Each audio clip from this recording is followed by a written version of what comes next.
En bas. C'est lang. En haut. C'est lang. En bas.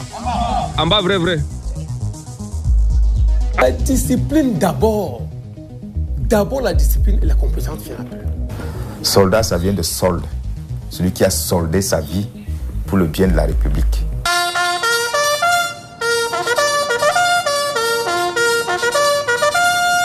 Are you guys ready for a lesson today? Yes, sir. Dès que c'est bon, vous m'appelez et je viendrai vous libérer. Est-ce que ça suit? Wow! Repos. Gardez-vous. Marquez le pas. Attends-moi, les gars. C'est rien fini. Je m'appelle Koumemo Koumafan, la région de l'Est Cameroun. Voici le caillou qui te fait donc sortir de cette caillou. Moi, c'est Elodie Fernand. Je suis originaire du littoral. Allez de pied là-bas. Allez de pied là-bas. Allez de pied. Instructeur est sans pitié. Il faut être capable de supporter. Ganaoui Célestin, originaire du Nord. Ça faisait mal de quitter la famille. Certains parmi nous-mêmes pleuraient à chaudes larmes. En formation, on ne connaît pas de femmes, on ne connaît pas d'hommes. Nous sommes tous des militaires à la base. J'ai appris à m'imposer. Oui, je suis autoritaire. Kolo Tindi Segrik, originaire de la région du Sud. Zeku Mélanie, originaire de l'Ouest Cameroun. My name is Alemge Benis. I'm from the Southwest region.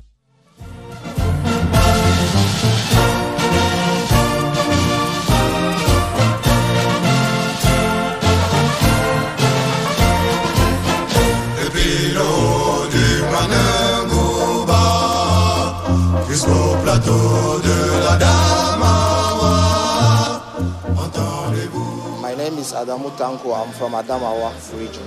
La voix d'amour et de tendresse à travers les prairies, les voix malaisément, c'est la voix de la nation.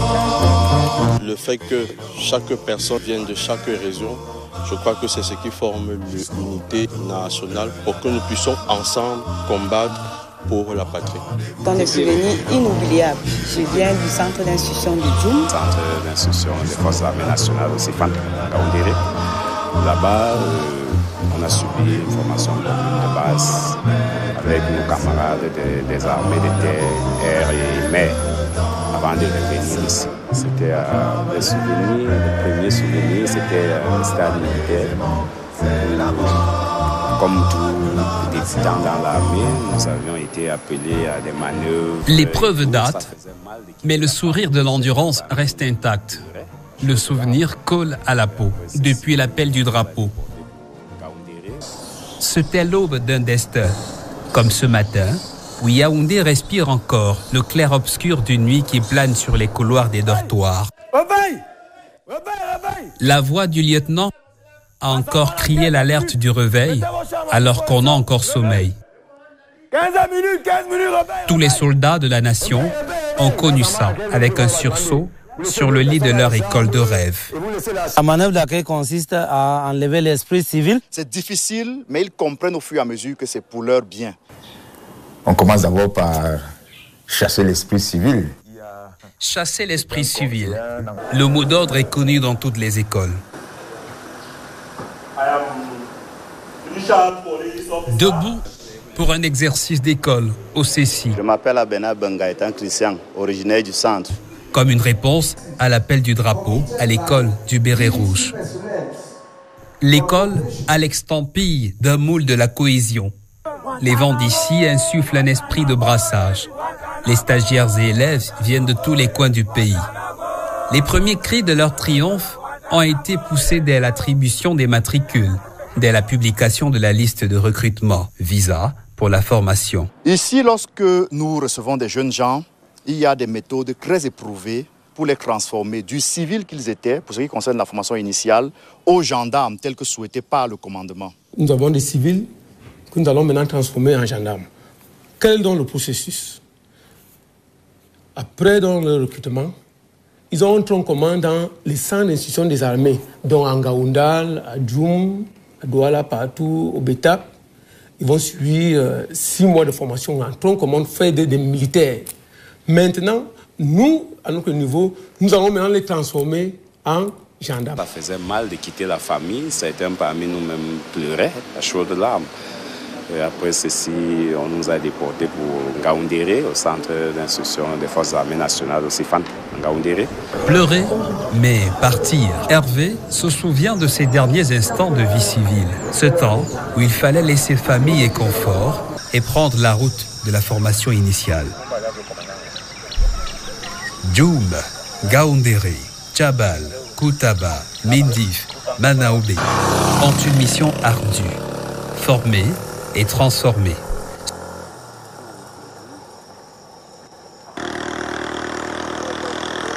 Sur la forêt brumeuse de Djoum, l'horizon est encore flou pour ces recrues qui avancent vers l'inconnu. Elles ne connaissent rien à l'armée, mais ce matin, chacun y voit son avenir. Bien avant l'instruction de descendre des camions à des kilomètres de l'arrivée, un sac comme unique fardeau et le poids de préjugés sur le dos. Ils ont énormément de préjugés, comme vous le dites. C'est-à-dire, ils viennent du civil en se disant que dans l'armée, il y a de la torture, dans l'armée, il y a de la brimade, dans l'armée, il y a des sévices corporels, ce qui n'est pas du tout le cas. La formation commune de base obéit à un règlement et une discipline auxquelles même les instructeurs doivent se conformer. Il faut être à la page pour savoir mettre les recrues au pas.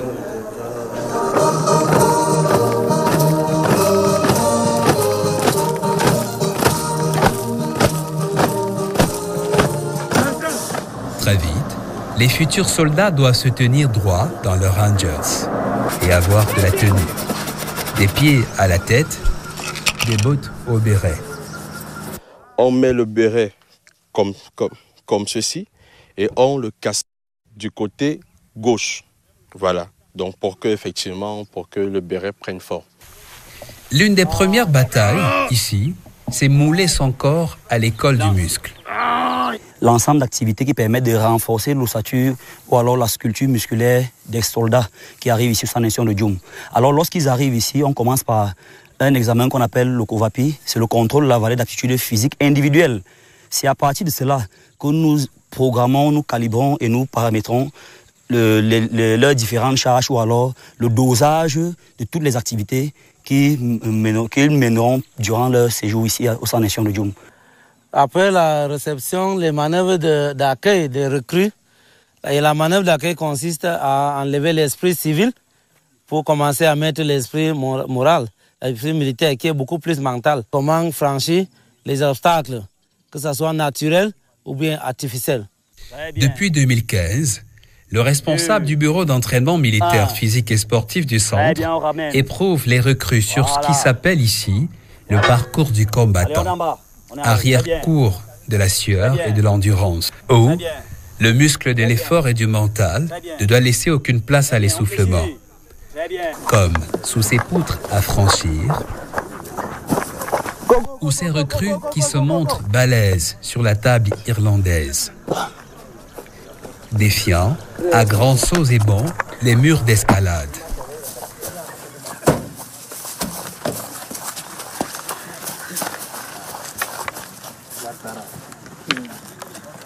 L'exercice est dans leur corde. Le parcours du combattant, c'est au total 20 obstacles, 500 mètres à parcourir en 4 minutes et demie, pas plus. Et le plus dur ici, c'est les débuts, les 45 premiers jours au bout desquels les recrues peuvent déjà être exploitables. Mais les réflexes commencent à sortir à partir du 2e, du 3e mois et ils deviennent aptes et habiles au 4e mois. Spécifiquement, entre midi et 13h, nous donnons une pause pour permettre aux hommes de souffler un peu. Mardi, nous avons eu une marche d'instruction de 20 km. Pendant leur formation, que ce soit celle des stagiaires ou bien des recrues, ils sont appelés à faire des marches, parfois des marches même qui vont au-delà de 100 km. Contingent 2017 et Djoum. Attends. La 11e des Titans. 35 km. Aujourd'hui, les souvenirs animent des écrans de leurs ordinateurs. Pixels d'une formation militaire qui se modernise. Hors de la salle de classe, ces canons sont braqués vers la brousse, à ciel ouvert. Autre école sous l'arbre qui fait de l'exercice de tir et combat une épreuve déterminante pour la suite.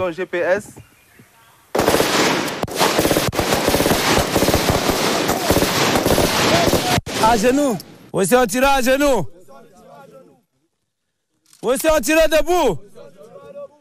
One bullet. One bullet.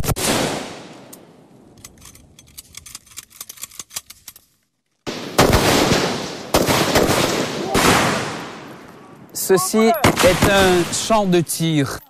Ceci est mon butin de guerre à l'école du soldat. Ici, les mots ont crépité.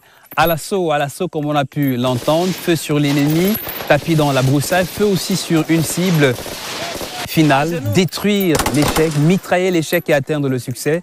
Ça tire à balles réelles et à cette étape, chacun sort ses meilleures cartouches, dégaine ses meilleures cartouches, comme il en tombe par centaines quand il s'exerce ici. Terrain d'exercice a réussi absolument, impérativement, comme un assaut final vers le succès. C'est une étape ultime.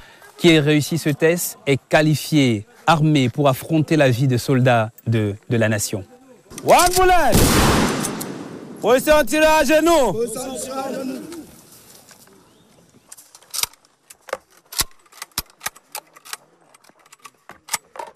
Inspection terminée. Inspection terminée. Unité. Chargé en main. Au résultat. 26. 27. Moins 4. 31.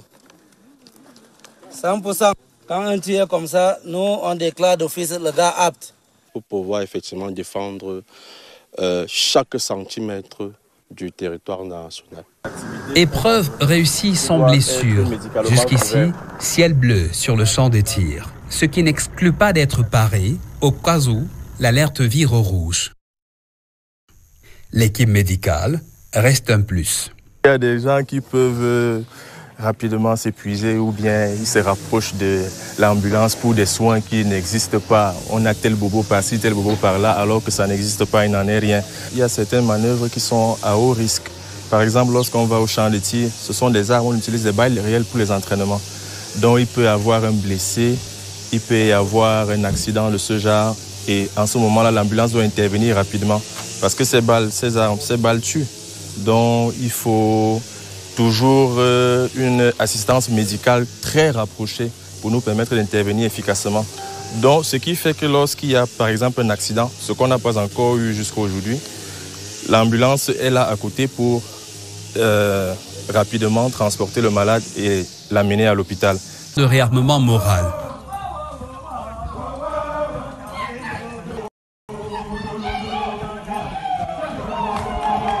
Les voix qui portent ce chant partagent aussi la joie du docteur Xavier Yega.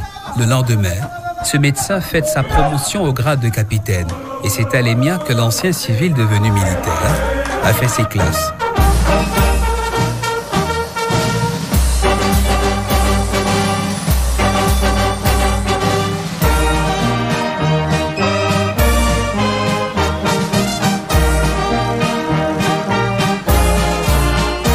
Dans la formation de l'élite militaire, l'EMIA, à la pointe de l'excellence, vise haut pour rester l'exemple de la force.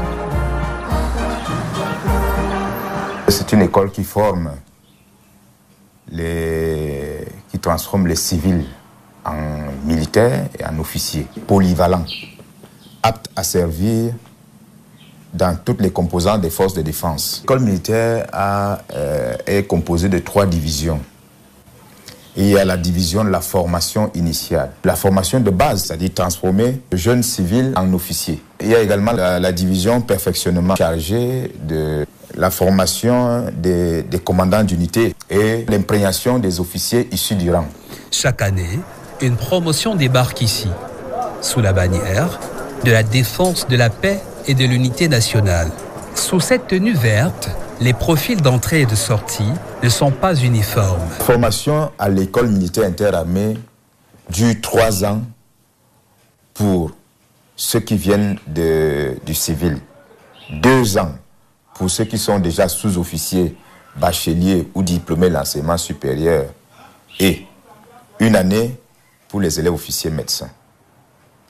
Pour ceux qui viennent du civil et qui doivent faire 3 ans, la première année, je l'ai dit tantôt, c'est l'année probatoire. On commence d'abord par chasser l'esprit civil. Et il y a plusieurs modules. On commence par la formation du soldat, ce qu'on appelle la formation commune de base.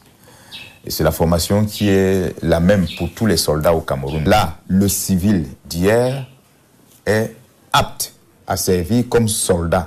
Elle sert à déterminer si oui ou non l'élève officier est apte à devenir officier. Est-ce qu'il y a eu des cas où justement... Absolument, plusieurs. Pour le cas de ceux qui sont là actuellement, il y a 6 qui ont été disqualifiés et renvoyés au civil. Le rêve s'est éteint pour eux. Ils ne chanteront plus avec les autres.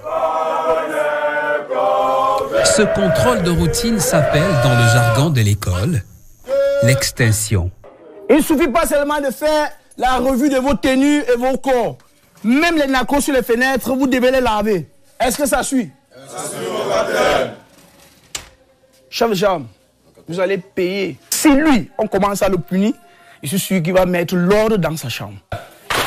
Les mêmes lois s'appliquent aussi chez les femmes, qui font chambre à part. Ce soir, elles ont un 0 faute.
Le lendemain, un réveil en sursaut va vite les remettre au pas de course matinale pour maintenir la forme à fond.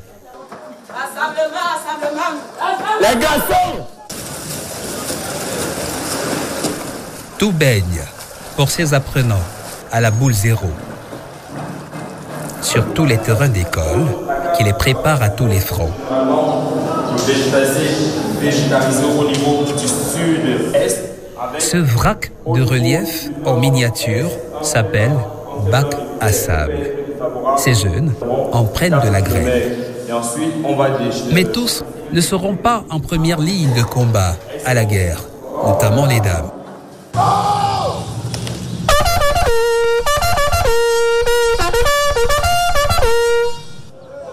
Parmi eux, certains officiers, après les miens, deviendront par exemple officiers de gendarmerie. Ceux-là auront bien connu 2 stèles érigées en modèle dans la ville. La force de l'exemple à Mélène et l'exemple de la bravoure du camp Yeyap, figure emblématique du commandement des écoles et centres d'instruction de la gendarmerie.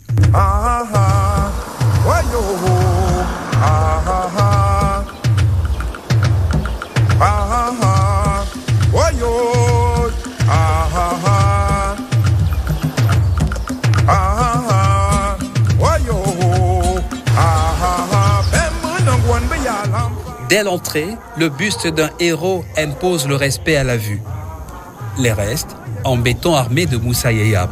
Ici, les élèves gendarmes de retour du centre d'instruction et les stagiaires lui ont toujours fait allégeance. Voici l'homme sous son casque de soldat et voici sa dernière carte nationale établie en 1952, 4 ans avant de tomber au combat. Le gendarme auxiliaire Yeyab Moussa est un jeune Camerounais né en 1929 à Mumben, par Fumban. Il est coopté par la gendarmerie nationale française, alors au Cameroun, pour assurer les missions de police administrative et de police judiciaire. Il s'est fait remarquer très vite par son sens aigu du devoir et malheureusement en décembre, plus précisément le 17 décembre 1956, au cours d'une opération de rétablissement de l'ordre dans un quartier de la ville de Yaoundé, pas très loin de cette caserne qui porte son nom, il sera victime du devoir. Il sera attaqué et il perdra beaucoup de sang. Mais le gendarme Yeyab Moussa, il faut le préciser, va recevoir des coups parce qu'il voulait protéger ses camarades. Même étant blessé, il va tout faire pour rentrer dans la caserne, ici, informer les autres camarades de ce qui se passait. Et c'est le renfort venu de la caserne qui pourra faire sortir ses camarades sur le terrain. Son acte de bravoure a été salué par M. Pierre Mesmer, alors haut commissaire au Cameroun à l'époque, qui lui décernera 2 médailles au camp Goubdo et Zoa et décidera que ce camp portera dorénavant son nom. C'est pour cela que le camp, le commandement des écoles et centres d'instruction de la gendarmerie est plus connu sous le nom de Yeyab Moussa.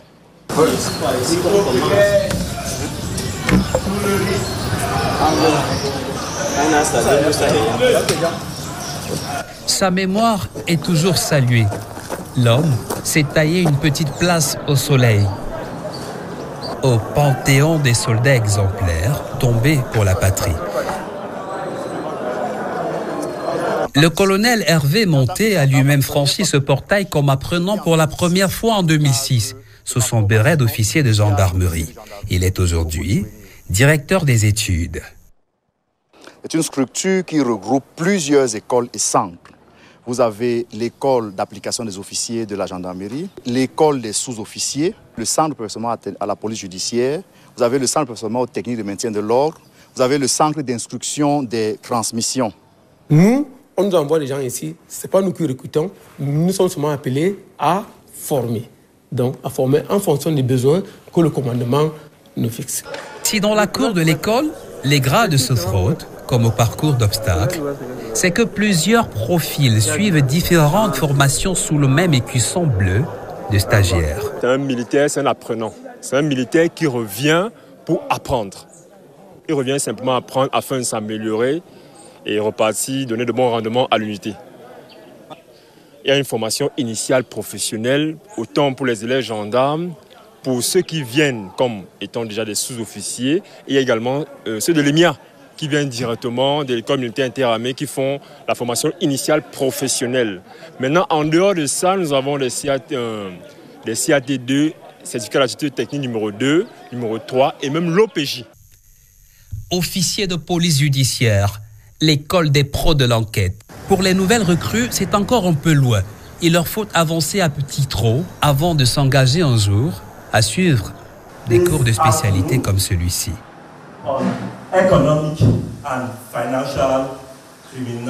En futur traqueur de la criminalité, il faut être à la pointe des connaissances sur la loi.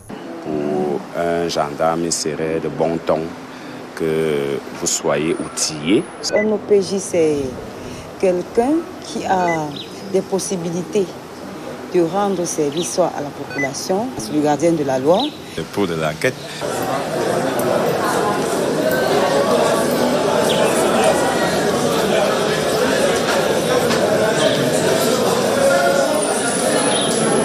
L'autre quête quotidienne ici, c'est les conditions physiques et la chaleur humaine.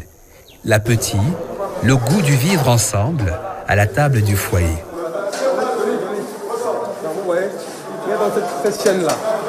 Depuis quelques mois, les stagiaires savourent la vie d'ici comme du petit lait. Plus besoin de sortir du camp. Le commandant vient de créer une coopérative achalandée en biens de première nécessité. Fini donc les prétextes de sortie non justifiables. Les consignes sont claires. La discipline, c'est dans les cordes du gendarme. Avis donc aux indisciplinés. Le commandant de l'école a encore du muscle comme un soldat, bien entraîné. N'oublions pas la définition. Non, on ne cesse pas d'être soldat. Vous voulez la définition basique? Comment je comprends le terme soldat? Soldat, ça vient de solde. Celui qui a soldé sa vie pour le bien de la République. Maintenant, dans soldat, il y a le grade. C'est un soldat de 2e classe, caporal, sous-officier, officier, mais on reste soldat.